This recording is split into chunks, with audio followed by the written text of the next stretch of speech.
Mereka bilang, jangan jatuh cinta sama teman sendiri. Bahaya katanya. Bahayanya karena resiko yang akan ditanggung jauh lebih besar dari jatuh cinta pada umumnya. Awalnya masuk akal, sangat masuk logika. Kayak, kalau lo jatuh cinta sama temen lo, ya bagus kalau dia punya perasaan yang sama. Kalau enggak gimana?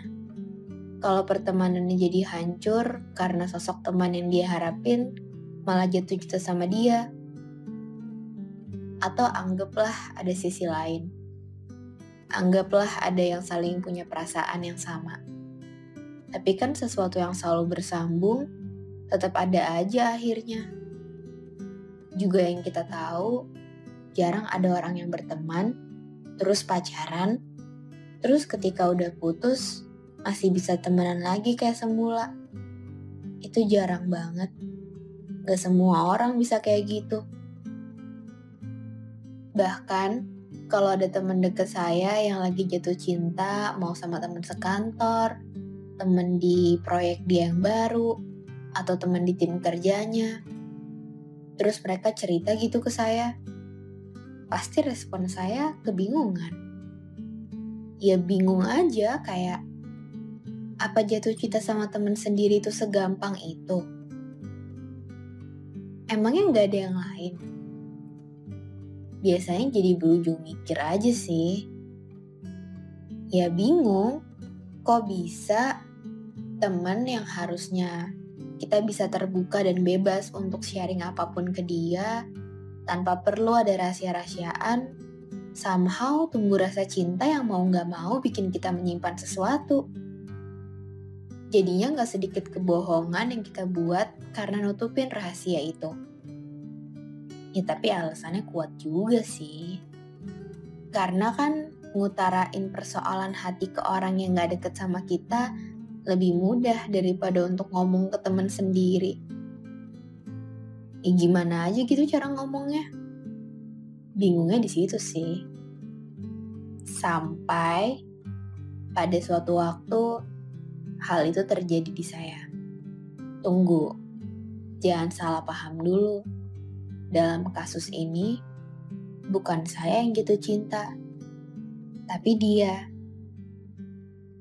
Dia yang tanpa sengaja membawa perasaannya ke dalam pertemanan di antara saya dan dia. Kadang tuh ya, kita udah ngerasa ketemu sama sosok orang yang perfect banget untuk jadi teman. Sosok teman yang sama dia tuh, kita gak perlu jadi orang lain. Kita bebas untuk cerita apapun.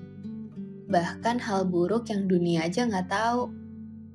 Tapi dengan begitu nyamannya kita sharing soal hal itu ke dia. Dan ternyata ada beberapa celah yang gak kelihatan yang memungkinkan perasaan lain ikut serta di dalam pertemanan itu. Awalnya saya marah. Saya gak terima. Kayak, kenapa sih harus jadi ada cinta-cintaan segala? Saya udah nebak bahwa di saat yang sama, pasti semuanya jadi akan lebih ribet. Semua akan jadi beda. Pertemanan di antara saya sama dia tuh udah sempurna banget. Yang untuk memiliki hubungan pertemanan seseru itu saya gak yakin bisa nemuin kalau gak sama dia. Karakternya yang simple, melengkapi diri saya yang kompleks. Dua isi kepala yang saling menerima. Rutinitas-rutinitas yang sudah jadi bagian dalam hidup saya. Dia yang nemenin saya ke toko buku, yang gak bosan nungguin saya milih buku mana yang mau saya beli, yang sabar banget ngadepin saya. Sampai datang waktunya, ketika dia menyampaikan semuanya. Bagaimana perlahan bentuk peduli itu berubah. Bagaimana perasaan sayang menjadi lebih dari sekedar teman. Saya diam. Saya cuma bisa diam ketika dia bilang, sana kita cuma punya dua pilihan sekarang. Kamu mau belajar menerima kehadiran perasaan saya yang baru, Atau kita sudahi semua di sini karena saya mengerti kalau perasaan saya mungkin mengganggu kamu. Di situ saya menaruh pilihan untuk menyudahi pertemanan bukan karena saya marah kalau kamu gak bisa balas perasaan saya. Tapi rasanya sulit untuk bertingkah seolah-olah perasaan ini gak ada. Kamu tahu sendiri, kasih sayang saya ke kamu hadir tanpa instruksi. Ada begitu saja. Jadi saya terima apapun pilihanmu. Dua-duanya sama-sama baik. Dia bilang kayak gitu. Kan saya jadi mikir, kenapa sih harus selalu kayak gini? Kenapa sih laki-laki sama perempuan gak bisa kalau cuma temenan aja? Tapi mau gimana? Dia minta saya memilih, jadi saya memilih. Bisa ditebak ya, saya memilih opsi yang kedua. Ya, pertemanan itu selesai. Ya, habis saya pikir kalau memang pertemanan itu jadi gak sehat, jadi serba gak enakan, jadi kayaknya yang terbaik emang kita berdua berhenti berkomunikasi. Ya udah, selesai aja gitu. Dan ternyata beberapa hal memang baru terasa nyata ketika sudah gak ada. Ketika banyak hal baru kita mengerti, ketika hal itu sudah gak lagi berarti. Waktu saya dan dia berhenti kirim kabar, berubah jadi orang asing. Rasanya aneh banget. Hampa aja gitu, kayak ada yang kosong. Karena baru saya sadari bahwa di hidup saya, dia peduli banget. Bahkan lebih dari peduli saya terhadap diri saya sendiri.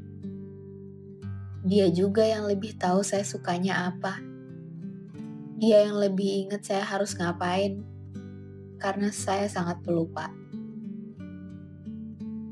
Makanya saya jadi bertanya-tanya, apa jangan-jangan tanpa disadari, saya juga sudah memiliki perasaan yang sama kayak dia. Cuma saya terlalu penakut untuk mengakui keberadaan perasaan saya sendiri. Hal penting yang saya terima dari dia adalah bahwa ketika perempuan dan laki-laki berteman, pasti akan ada cinta di antara keduanya. Bahwa juga kenapa mudah untuk jatuh cinta dengan teman sendiri karena jatuh cinta bukan dari kesempurnaan, tapi dari kenyamanan. Ada perasaan betah yang buat saya ngerasa kayak, ya saya gak perlu kemana-mana lagi gitu, cukup di dia aja. Makanya ketika dia mengakui soal perasaannya, saya marah. Saya marah karena dia membuat saya terpaksa menyangkal banyak hal. Saya marah karena hati saya benar untuk bilang bahwa tanpa sengaja, sudah saya ikut sertakan segenap perasaan ke dalam sebuah perjalanan dua orang teman. Bukan karena dia sosok teman yang sempurna. Bukan karena dia ideal. Bukan karena dia yang terbaik. Bukan karena saya yakin dia gak mungkin nyakitin saya. Karena kita tahu yang namanya manusia memang cuma tentang disakiti dan menyakiti. Bedanya cuma tentang kapan dan di mana.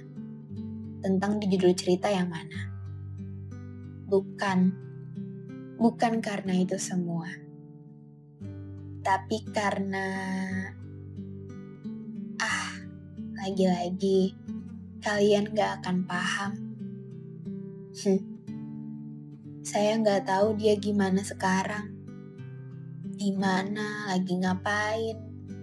Saya gak tahu.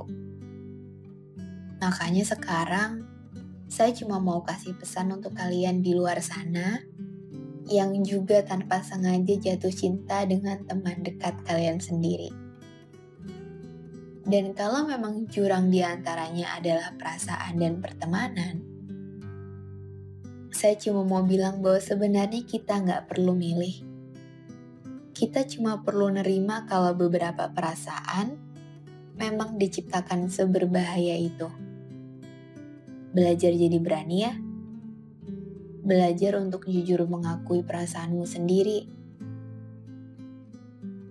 Jangan sampai kamu baru sadar perasaanmu sudah lama memulai, ketika ternyata ceritanya sudah selesai. Gak semua cerita bisa kembali lagi dari awal. Jadi jangan takut untuk ngakuin perasaan sendiri ya.